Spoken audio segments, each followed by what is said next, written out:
Bueno, quiero contarte una historia que Jesús y sus discípulos vivieron en un lago. Dice la palabra de Dios que Jesús venía caminando sobre el agua. Había vientos, las olas en ese lago eran fuertes y era oscuro. Y los discípulos empezaron a verle a alguien caminando sobre el agua. Y ahí Jesús le dijo a los discípulos: no teman, yo soy, porque ellos pensaron que era un fantasma.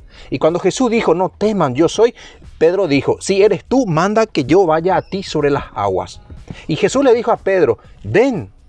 Y Pedro empezó a salir del barco, empezó a bajarse, a poner su primer pie, su segundo pie, y el agua se empezó a poner duro debajo de los pies de Pedro y empezó a caminar sobre el agua.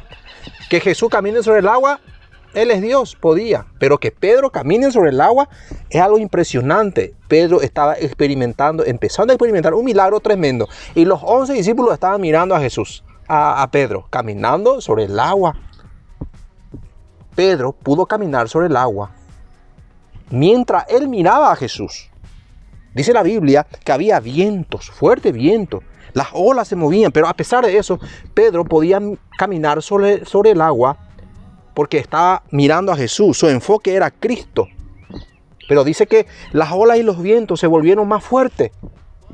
Y Pedro empezó a mirar abajo, empezó a sentir el viento más fuerte y las olas se empezaron a mover y empezó a tener miedo. Y sacó su mirada de Cristo y empezó a hundirse. Empezó a perder su milagro. Pedro empezó a dejar de caminar en milagros.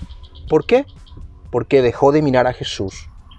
Dejó de tener a Jesús como su enfoque principal y empezó a mirar los problemas, las tormentas, las olas. Nosotros podemos vivir en milagros, podemos también caminar en milagros, si es que nosotros aprendemos a mirar a Jesús. Jesús tiene milagro para vos. Él quiere que vos camines en milagro. Él quiere que vos recibas ese milagro. Pero para eso es necesario que vos aprendas a mirar a Jesús, a tenerlo como enfoque. No te enfoques en tus imposibles. No te enfoques en tus tormentas. Enfócate en la promesa de Dios, en la persona de Jesucristo.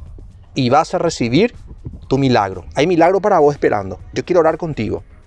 Padre, gracias por este momento. Gracias por este amigo, amiga que está reproduciendo este video. Señor, gracias por el milagro que tú tienes para él, para ella. En el nombre de Jesús, recibe tu milagro. En el nombre de Jesús, empieza a mirar a Jesús. Enfócate en Jesucristo. Él es real, Él existe y tiene milagro para vos. Dios te bendiga.